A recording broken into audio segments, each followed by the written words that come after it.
I wanted to figure out what I could do for this game. I know Worst of the Worst is supposed to be my subjective series, and I'm really trying to come up with a way to make this video without giving away my personal feelings right away, but the truth is, I seriously hate this game.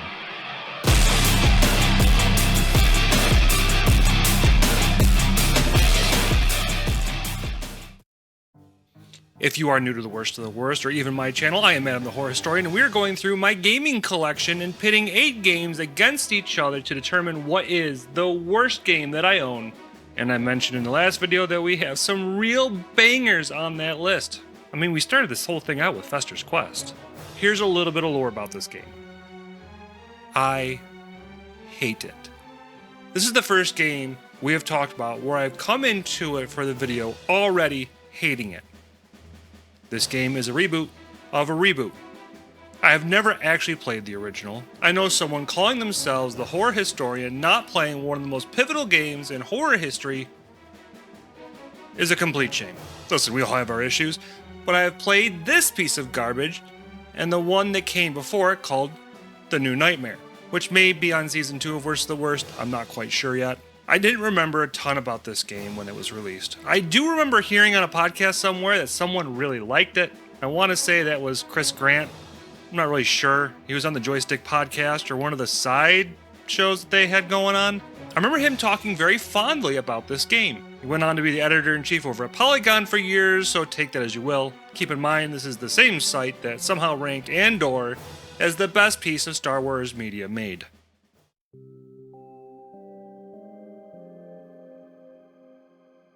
I'm sorry, but any game that thinks you have to have a blink mechanic automatically is crap in my book.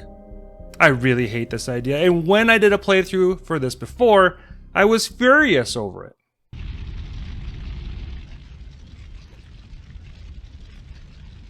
Why can I blink in third person?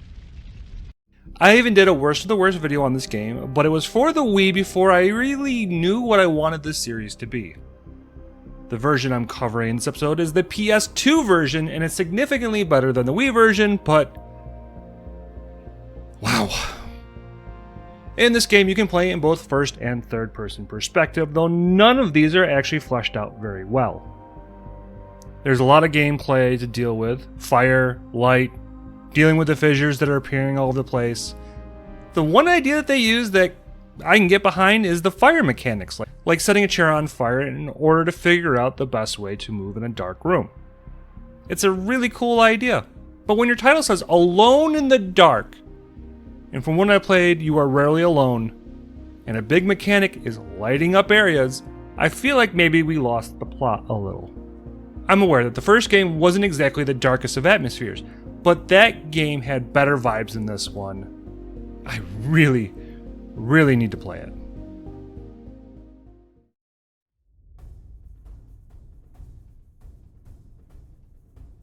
This is a hard one for me because clearly when this game was released, the leading console at the time was the Xbox 360. It wasn't until later it was released for the PS3 under Alone in the Dark Inferno. For some reason, they thought this game needed to be ported to both the Wii and PS2, and wow, is it a downgrade. At the time of writing this section, I have yet to play a good copy of this game, but I have a feeling that I won't like it, but maybe I would hate it just a little bit less. I've seen some memes of the voiceover, and I'm inclined to say it is bad as well. The audio is forgettable, which blew my mind because the composer has one hell of a resume and has worked on very notable games and some rather obscure ones. Graphically, this game looks awful. There's a level of charm that comes with the game on the PS2 for me, but combine the graphical capabilities of the console with that what I refer to as the brown era of gaming, and you get a very unpleasant looking game with sound that is meh. And I already said the controls were rough, so that leads us to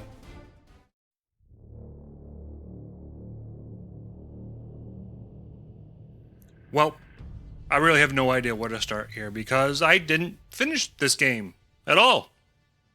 Never came close, though I did make it further than my previous attempts lately. I'm going to do my best after watching and reading about the game is actually about, but I know I'm going to be missing a ton, and frankly, I don't think I care too much. You play as Edward Carnby, with no memories of who you are or what you're supposed to be doing, but it's fairly obvious you aren't exactly in a good place. You're looking to figure out what is up with the stone that you have and who you are. I do remember this one part, and I'm not sure where it is, but if I have to see it, so do you. I'm the light bringer. I'm the fucking universe. Game is told episodically, kind of like Alan Wake, but the difference is, from what I can see, this game only has 3 episodes, which is mind-blowing to me, and wow, this is done so poorly. Previously on Alone in the Dark. My God. Who the hell am I? I'm Sarah Flores. I'm an art dealer. You're not a cop, are you? I don't actually remember anything prior to waking up this evening.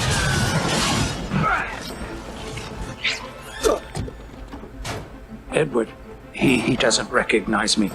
I'm Theophile Paddington. A large part of your memories have been sacrificed in the process. This is what I released you from, Edward. What was trapped in the stone.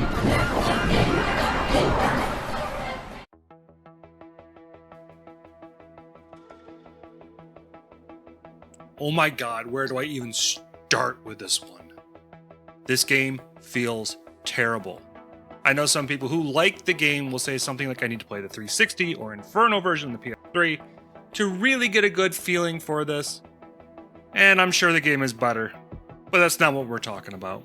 Sorry, but if you're a fan of this one on the PS2, I think you need to get some help because you've taken masochism way too far. I know plenty of people who degrade clients professionally. I'm sure some of you know what I'm talking about here. And even they might feel that you professing your love for this game is a bit too much. There's not a single thing about playing this that manages to be intuitive at all. It's clunky, unresponsive, and seriously trying to jump over a gap was nearly impossible for me for a little bit. Years to cut a new check for all the damage. I tell you something, take patience in your waiting room, and all you can think about is your damn money? I really tight A ass. Yeah, I'm sure it's better on the newer consoles, but maybe they should have figured this out while making this version of the game and realizing it was a horrible idea. The longer I think about my player experience with this game, the angrier I feel. Even the intro makes sure you click the thumbstick just so you can see, and that really set the tone. So I never wanted to enjoy any other mechanic.